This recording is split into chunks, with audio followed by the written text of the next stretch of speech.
తొండపాడు గ్రామంలో వెలిసినటువంటి శ్రీ శ్రీ శ్రీ పులికొండ రంగనాథ స్వామి బ్రహ్మోత్సవాలను పురస్కరించుకొని ఇవాళ నేల్ కేటగిరీ విభాగంలో మొదటి బహుమతి సాధించిన వారు కోనేపల్లి ఇంద్రారెడ్డి గారు, అక్కంపల్లి గ్రామం, అనంతపురం రూరల్, అనంతపురం జిల్లా వారి చేత 5,178 అడుగుల 3 ఇంచుల దూరాన్ని లాగి మొదటి బహుమతి.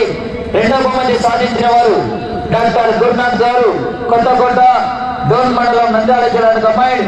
చంద్ర హేమంతారెడ్డి గారు, తుడుమల జిల్లా గ్రామం, కాజీపేట మండలం, వైఎస్ఆర్ కడప జిల్లా వారి చేత 4,806 అడుగుల 4 ఇంచుల దూరాన్ని లాగి రెండవ బహుమతిని. మూడవ బహుమతి సాధించిన వారు ఎంసీ లక్ష్మీ రంగారెడ్డి గారు, పి వెంకన్నపల్లి గ్రామం, యాడికి మండలం, అనంతపురం జిల్లాకు కంబైన్. కె రాజు గారు, సిసంగుంతల, డోన్ మండలం, నంద్యాల జిల్లా వారి చేత 4,606 అడుగుల 9 ఇంచుల దూరాన్ని మూడవ బహుమతిని.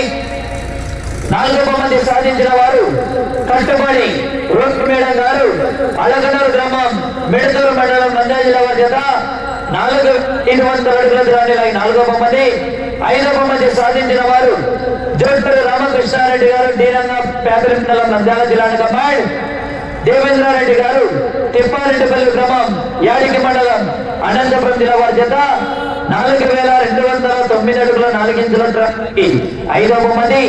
ఆరవ బహుమతి సాధించిన వారు ఎస్ఎస్వి ట్రేడర్స్ షేక్ మైమున్నా గారు, మల్యాల, డోన్ మండలం, నంద్యాల జిల్లా వారి చేత 4,186 అడుగుల దూరాన్ని లాగి ఆరవ బహుమతి సాధించడం జరిగింది. అలాగే గెలుపొందిన యజమానికి కూడా రేపు సీనియర్స్ విభాగం పూర్తయిన వెంటనే బహుమతులు కూడా స్వీకరించబడను. అలాగే ఇంతటి కార్యక్రమాన్ని కూడా ఇవాళ జయప్రదం చేసినటువంటి గౌరవనీయుల పెద్దలు, తొండపాడు గ్రామ ప్రజలు మరియు ఆలయ కమిటీ చైర్మన్ అయినటువంటి రంగస్వామి రెడ్డి యాదవ్ గారికి కూడా సదరపూర్వకంగా పేరు ధన్యవాదాలు వేసుకుంటూ ఈ యొక్క కార్యక్రమాన్ని ఇంతటితో సెలవు తీసుకుంటున్నాం.